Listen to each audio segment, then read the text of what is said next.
Good morning dear student, I am Sarvottam Kumar Yadav.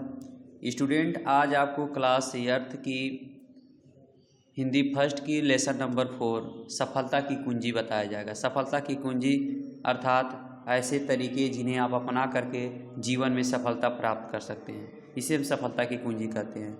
इसमें writer ने आपको सफलता प्राप्त करने के बहुत से माध्यम बताए हैं, ऐसे संघर्षों के बारे में बताया है जिससे आप सफलता प्राप्त कर सकते हैं। समय का दुरुपयोग तब बन पड़ता है जब उसके साथ उत्साह भरा विचार प्रवाह भी जुड़ा हो। देखा यह जाता कि क्रिया और विचारणा एक साथ घुल मिलकर नहीं चलती। काम हाथ में कुछ और है और विचार प्रवाह किसी अन्य दिशा में बह रहा है। ऐसी दशा में काम और विचार परस्पर घुले हुए नहीं रहते।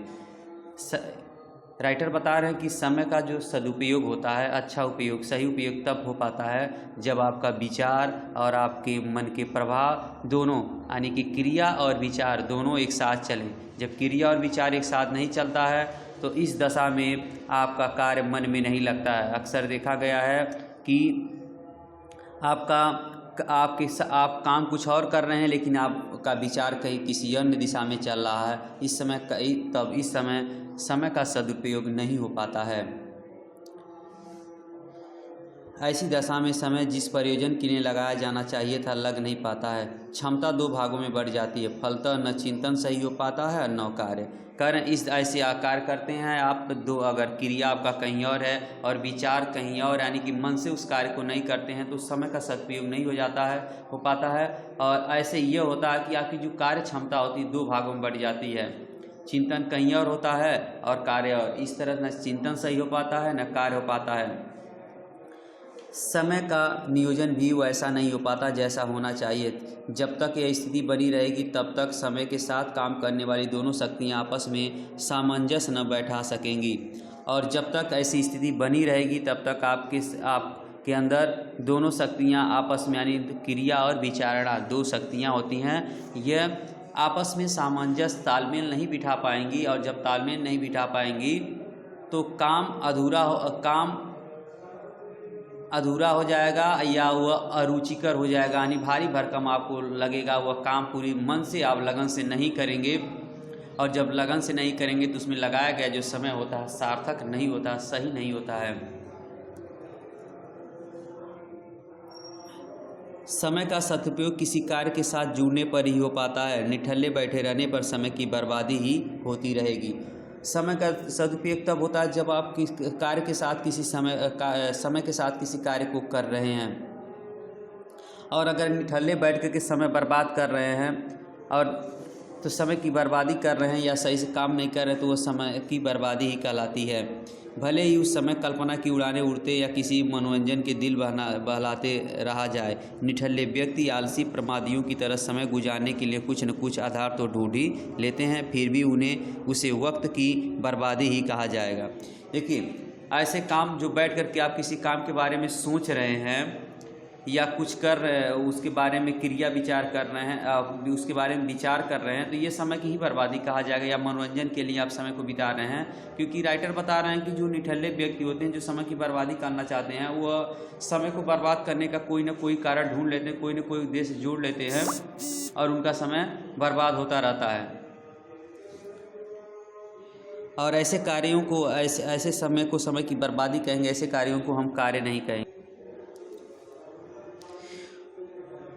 जिस काम के साथ कोई महत्वपूर्ण उद्देश्य न जुड़ा हो वह रुचिकर नहीं हो सकता। अरुचि के साथ शरीर द्वारा की जा रही हरकतें एक प्रकार से बेगार भुगतने जैसी होती हैं। उनमें न तो पूर्णता रहती है न ही सुंदरता। और राइटर ये भी बता रहे हैं कि अगर जिस कार्य के साथ आपका कोई महत्वपूर्ण उद्देश्य नहीं जुटा है, आप जिस कार्य को कर रहे हैं उसमें कोई आपका उद्देश्य नहीं है, तो वह काम आपके लिए अरुचिकर है। आप पूरे मन से उस काम को नहीं करेंगे, इसलिए वो काम न ही पूर्ण होगा और ना ही सुंदर होगा।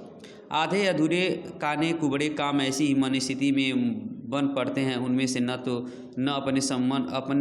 उसमें न अपने को संतोष होता है न उस निर्माण का उपयोग करने वाले को।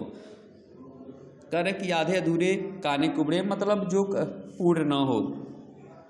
जो काम अधूरा होता है या काम सही से नहीं हो पाता, जिन वस्तुओं का सही निर्माण नहीं होता है, उन वस्तुओं का निर्माण ऐसे ही किया रहता है कि ऐसे लोगों के द्वारा होता है कि जो उस काम को सही से करते नहीं है, ना ही मन लगा के। तो रिजल्ट ये होता है कि वो काम आधे अधूरे बन जाते हैं या सही नहीं और योग्य नहीं होते हैं। इससे न ही मन को संतोष मिलता है, न ही निर्माण करने वाले को। इस स्थिति में न कर्ता की योग्यता बढ़ती है, न ही उसकी प्रामाणिकता में चार चांद लगते हैं। ऐसी दशा में यह नहीं माना जा सकता कि समय का सदुपयोग हुआ है, भले ही वह अवधि किसी व्यस्तता के बीच ही क्यों न गुजर गई हो। कहना जब इस तरह से करेंगे, मन से कार्य नहीं करेंगे, तो इस स्थिति में कर्ता की योग्यता नहीं बढ़ती, यानी कार्य करने वाले की कोई कुशलता नहीं होती, योग्यता नहीं होती है, ना ही उसकी वस्तु की प्रामाणिकता होती, ना ही वस्तु की कोई कीमत होती है, और न ही उसकी वस्तु प्रामाणिकता में चार चांद लग पाते हैं, उसमें कोई अच्छा काम दिख पाता है। कहने की ऐसी दशा में यही माना जाएगा कि आप भले माने कि समय का सदुपयोग हुआ है, लेकिन यह समय का सदुपयोग नहीं है, सिर्फ बर्बादी है। आप भले वह समय किसी कार्य के बीच व्यस्त किए हों। कई बार ढर्रे के कामों में ही लगे रहकर समय व्यतीत करना पड़ता, प्राय नित्य कर्म, नाश्ता, काम पर जाना। कई बार हम लोग ढर्रे पे ही जो कार्य मतलब लगातार करते जा रहे हैं, उसी ढर्रे पे काम को करते हैं, उसमें कोई मन स्थिति नहीं रहती है, कोई बदलाव नहीं रहता है। जैसे नित्य कर्म करना, नाश्ता करना, काम पर जाना, घर लौटना, रात को घर लौटना और खाकर सो जाना। इस बीच कुछ समय सुस्ताने और यकिंचित मनोरंजन की भी व्यवस्था कर ली जाती है। घर खर्च चलाने के लिए भी इसी नियत में परिभ्रमण करना पड़ता है। नवीनता के इच्छित अभिरुचि के कार्य न बन पड़ने पर निजी योजनाओं और महत्वाकांक्षाओं का समावेश नहीं हो पाता। आप ये नित्य क्रियाएं कुछ करते हैं, जैसे सुबह घर से निकलना, आपका नहाना धोना, खाना, काम पे लौटना, फिर आके रात को खाना और सो जाना, ये कुछ होता है। जो इसके बीच आप कुछ सुस्ताने का भी समय और कुछ समय मनोरंजन की व्यवस्था भी कर लेते हैं, तो ये आपकी रेगुलरिटी बनी हुई जो आप कर रहे हैं। करें घर का खर्च चलाने के लिए भी नियत में परिभ्रमण का चक्कर लगाते रहते हैं, और नवीनता की इच्छित अभिरुचि के कारण न बढ़ने पर किसी योजना और महत्वाकांक्षाओं का समावेश नहीं हो पाता। और ये क्रियाएं आप रेगुलर करते रहते हैं, लेकिन इसमें कुछ नवीनता नहीं आपकी रहती, ना ही कुछ नयापन होता है। ये तो रेगुलरिटी है, रेगुलर करते हैं, तो जब नयापन नहीं होगा, कुछ बदलाव नहीं होता, इसलिए आपके अंदर कोई भी महत्वाकांक्षाओं का समावेश नहीं हो पाता है। तब मौलिक स्तर पर पहुंचने, योजना बनाने और कार्य की गुंजाइश नहीं रहती। देखा गया कि इस स्थिति में बदलने की गुंजाइश दिखने पर भी इच्छा अनुरूप कुछ कर गुजरने की मन स्थिति नहीं बनती, और ऐसा करने वाले व्यक्ति वो दूसरा कार्य नहीं कर सकते, किसी नए कार्य का निर्माण नहीं कर सकते, नई ऊंचाइयों पे नहीं जा सकते। अर्थात वे रेगुलर की जिस ढर्रे में बंधे हैं, उसी काम को करते चले जाते हैं, और कभी वो नई काम का योजना का गुंजाइश भी नहीं कर सकते, और कभी बनाते हैं तो उनकी मन स्थिति उसका साथ नहीं देती है। अरस्तु जैसा कुछ चल रहा उसी को नियत समझकर स्थितियों के साथ तालमेल बैठा लेते हैं। आगे की बात सोचने और भविष्य की इच्छा अनुरूप ढालने की संभावना न देखकर उस ओर से उदास हो जाते हैं। और ऐसे लोग कुछ नया कार्य, कुछ बड़ा नहीं कर सकते हैं, और जैसा चल रहा है वैसा ही चलने की इच्छा बना लेते हैं। परिस्थितियों को देख करके उसी अनुसार चलते रहते हैं, और कुछ नया करने की सोचने से उन्हें अगर आगे संभावना नहीं दिखती है तो उनका मन उदास हो जाता है। ऐसी दशा में यह किया जाना चाहिए कि अपने निर्धारित कार्यों को ही रुचि कर बनाने के लिए मन स्थिति को तैयार करना चाहिए, और जो कार्य हाथ में उसे अधिक बारीकी से समझते हुए अधिक सुंदर और अधिक सुव्यवस्थित बनाने का प्रयत्न करना चाहिए।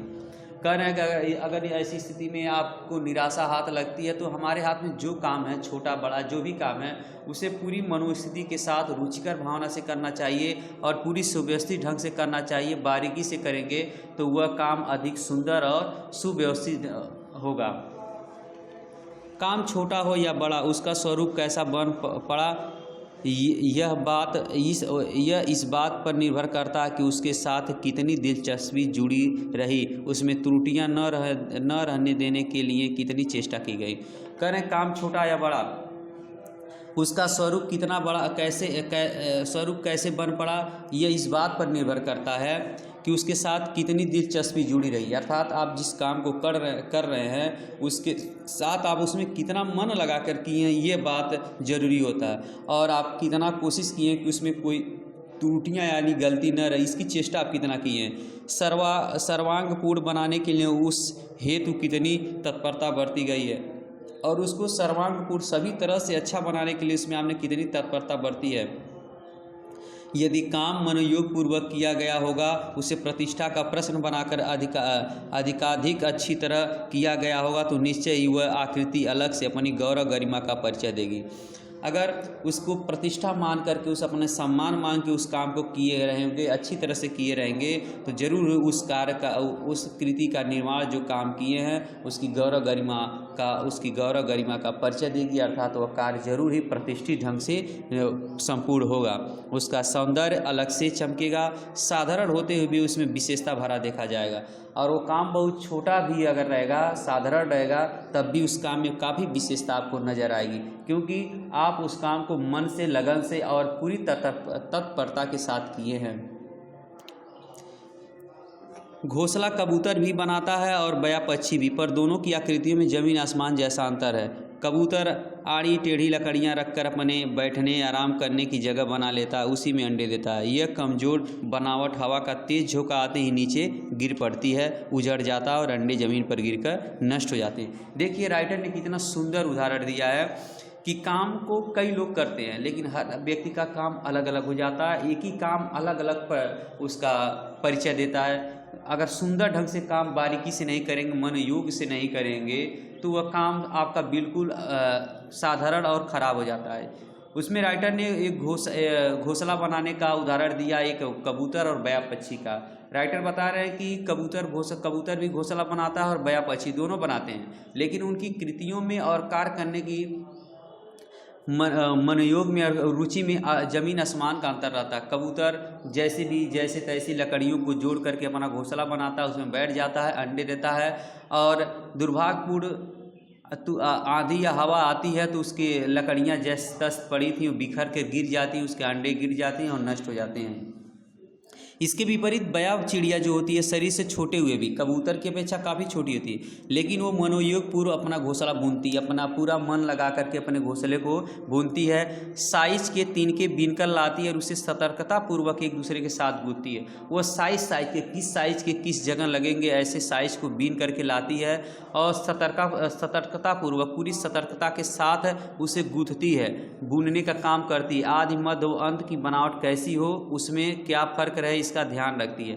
वह आदि क्या हो, उसका मध्य क्या हो, अंत यानी कि शुरुआत क्या हो, बीच में क्या हो, और आखिरी में उसकी बनावट घोंसले की कैसी रहनी चाहिए, ये क्या फ़र्क रहना चाहिए, सारी चीज़ों का वह ध्यान देती है। फलस्वरूप वह निर्माण ऐसा बन पड़ता मानो किसी कुशल कारीगर ने अपनी समूची कलाकृतिता दांव पर लगाकर उसे बनाया है। और उसके बाद ऐसा वो बनाती है जैसे लगता कि किसी इंजीनियर ने बनाया है, कुशल कारीगर ने बनाया है, और जिसने भी बनाया हो अपनी पूरी कुशलता दांव पे लगाई हो। इतना अच्छा, इतनी बारीकी ढंग से वो बनाती है। उसके भीतर आराम से रहती है, अंडे बच्चों के लिए हर ऋतु में वहाँ रह सकने की सुविधा प्रदान करती है, और वो उसके अंदर खुद आराम से रहती है, और उसके अंडे बच्चे हर ऋतु मौसम में यानी आंधी तूफान, ठंडी, गर्मी, सब मौसम को झेल करके उसमें रह सकते हैं। उसके भी कबूतर लापरवाही से किसी प्रकार लकड़ियाँ इकट्ठी करके घोंसले के नाम पर कुछ भी सुगड़ अनगढ़ बना लेता है, और कबूतर घोंसला बनाने के नाम पर कैसे भी लकड़ियाँ पाता उनको इकट्ठा करके अपना सुगड़ अनगढ़ मतलब उबड़ खाबड़ अच्छी बुरा जो भी उसे बना देता है। पर बया अपने घोंसलों में सजोई गई कारीगरी की ओर दर्शकों का ध्यान आकर्षित करती है, लेकिन जो बया है अपनी कारीगरी से उस घर को इतना अच्छा सजो देती है कि लोगों का ध्यान उसकी बया पक्षी की तरफ जाता है। स्टूडेंट, आपने भी देखा होगा बया पक्षी इतना सुंदर बनाती है घोंसला, गिर जाने पर भी वो नष्ट नहीं होता है और देखने वाले उसकी तारीफ करते हैं। वह एक कुशल इंजीनियर की तरह अपने घोंसले को बुन करके एक अच्छा निर्माण करती है। यही बात कंधे पर आए हुए सामान्य कार्यों के ऊपर ही लागू होता है। उनमें नवीनता न हो तो क्या, कोई महत्वाकांक्षी योजना न जुड़ी हो तो क्या, साधारण और हल्के काम भी ऐसी विशेषता से संपन्न बनाए जा सकते हैं कि उन्हें अन्य सहकर्मियों की कृतियों के बीच अतिरिक्त श्रेष्ठ सम्मान मिल सके। कह रहे हैं यही बात कंधे पर, यानी कि यही बात जो आपके साथ आए हैं उनमें उन कार्यों में के ऊपर भी लागू होते हैं। उसमें नवीनता न हो, यानी कि उसमें कुछ नयापन न हो तो कोई कुछ नहीं, उसका कोई मतलब नहीं। कोई महत्वाकांक्षी चीज़ें उससे न जुड़ी हों, योजनाएं न जुड़ी हों तो कोई उस कार्य का मतलब नहीं। साधारण और हल्के काम भी ऐसी विशेषता से संपन्न बनाए जा सकते हैं कि उन्हें अन्य सहकर्मियों की कृतियों के बीच अतिरिक्त श्रेय सम्मान मिल सके।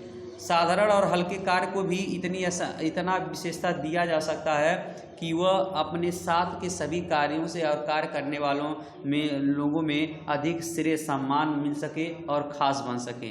हम ये डिपेंड होता है हम कितने ढंग से और कितने मनोयोग से कार्य को करते हैं, इस पे डिपेंड होता है। प्रकाश जिस वस्तु पर भी पड़ता है वह चमकने लगती है। अंधेरे में हर वस्तु धुंधली या अदृश्य हो जाती है। आलस्य, उपेक्षा, अस्त व्यस्तता ही अंधकार है। कह रहे हैं कि प्रकाश अगर किसी वस्तु पे पड़ती है तो वह चमकने लगती है, उसके पहले वह धुंधली, अंधेरे में वह हर वस्तु धुंधली और अदृश्य रहती। कितना भी सुंदर वस्तु रहेगी, अंधेरा रहेगा तो वह उसकी अच्छाई और उसकी विशेषता में दिखाई नहीं देगी। लेकिन ज्यों इस पे प्रकाश पड़ता है वो सारी अच्छाई और सारी विशेषताएं हमें दिखाई देने लगती हैं। तो स्टूडेंट राइटर बताना चाह रहे हैं कि ये अंधकार, ये क्या है, उपेक्षा, अस्त व्यस्तता ही अंधकार है। और ये जो अंधकार रूपी है हमारे अंदर पड़ा हुआ है, जिसके कारण हम उसे देख नहीं पाते हैं, जिसके कारण हम काम घटिया स्तर का धुंधले जैसा बन जाता है। किंतु उसे यदि प्रतिष्ठा का प्रश्न बनाकर पूरे मनयोग के साथ किया जा गया तो उसकी सुघरता दूर से ही दिखाई पड़ेगी। लेकिन अगर किसी कार्य को हम मनोयोग से कर रहे हैं, अब मन से नहीं कर रहे हैं तो बिल्कुल काम घटिया स्तर का हो जाएगा और धुंधला, जैसे प्रकाश अंधेरे में हर वस्तु धुंधला हो जाती है। लेकिन अगर मनोयोग से कर रहे हैं आप, मन की इच्छा, पूरा मन लगा के कर रहे हैं तो उस कार्य की जो सुघरता होगी, उस कार्य की बारीकता और खासियत आपको दूर से ही दिखाई देने लगेगी। इसे करने वाले के बारे में पूछताछ की जाएगी और मान लगाया जाएगा कि हर कोई विचारशील या क्रिया कुशल होना चाहिए। और देखने वाला तुरंत उस कार्य को करने के वाले के बारे में पूछताछ करना शुरू कर देगा और अनुमान लगाएगा कि इसको कितने क्रियाशील या विचारशीलता के साथ बनाया गया होगा। तो स्टूडेंट आज के इस वीडियो में, इस फर्स्ट पार्ट में आपको इतना ही, और आगे की स्टोरी आपको अगले पार्ट में बताई जाएगी। तब तक के लिए आपका दिन शुभ हो।